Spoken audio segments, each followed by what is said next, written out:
May 15th, 2014, Reston, Virginia. The misters nested in the ceiling above the feeding cages went off promptly at 3, filling the air in the hot room with an aerosolized mixture of water and 6 different strains of rhinovirus. The feeding cages were full of rhesus monkeys and guinea pigs that had entered 5 minutes earlier when the food was poured. They ignored the thin mist drifting down on them, their attention remaining focused entirely on the food. Dr. Alexander Kellis watched them eat, making notes on his tablet with quick swipes of his index finger. He didn't look down. "How's it looking?" "This is their 7th exposure. So far, none of them have shown any symptoms. Appetites are good, eyes are clear, no runny noses, no coughing. There was some sneezing, but it appears that Subject 11C has allergies." The man standing next to America's premier expert in genetically engineered rhino and coronaviruses raised an eyebrow. "Allergies?" "Yes." Dr. Kellis indicated one of the rhesus monkeys. She was sitting on her haunches, shoving grapes into her mouth with single-minded dedication to the task of eating as many of them as possible before one of the other monkeys took them away. "I'm pretty sure that she's allergic to guinea pigs. Poor thing." His companion laughed. "Yes, poor thing," he agreed, before leaning in and kissing Dr. Kellis on the cheek.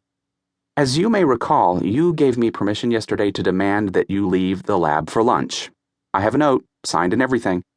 "John, You also gave me permission to make you sleep on the couch for the rest of the month if you turned me down for anything short of one of the animals getting sick, and you know what that does to your back."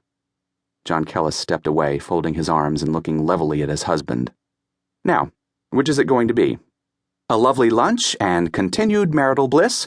Or night after night with that broken spring digging into your side, wishing you'd been willing to listen to me when you had the chance?" Alexander sighed. "You don't play fair." "You haven't left this lab during the day for almost a month," John countered. "How is wanting you to be healthy not playing fair? As funny as it would be if you got sick while you were trying to save mankind from the tyranny of the flu, it would make you crazy, and you know it." "You're right." At last, the genius starts to comprehend the text.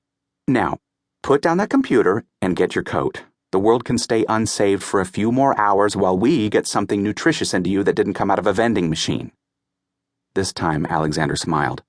John smiled back. It was reflex and relief and love all tangled up together.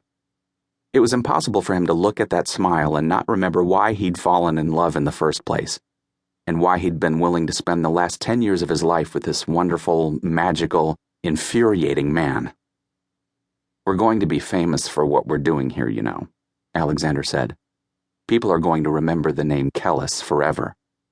"Well, won't that be a nice thing to remember you by after you've died of starvation?" John took his arm firmly. "Come along, genius. I'd like to have you to myself for a little while before you go down in history as the savior of mankind." Behind them in the hot room, the misters went off again, and the monkeys shrieked.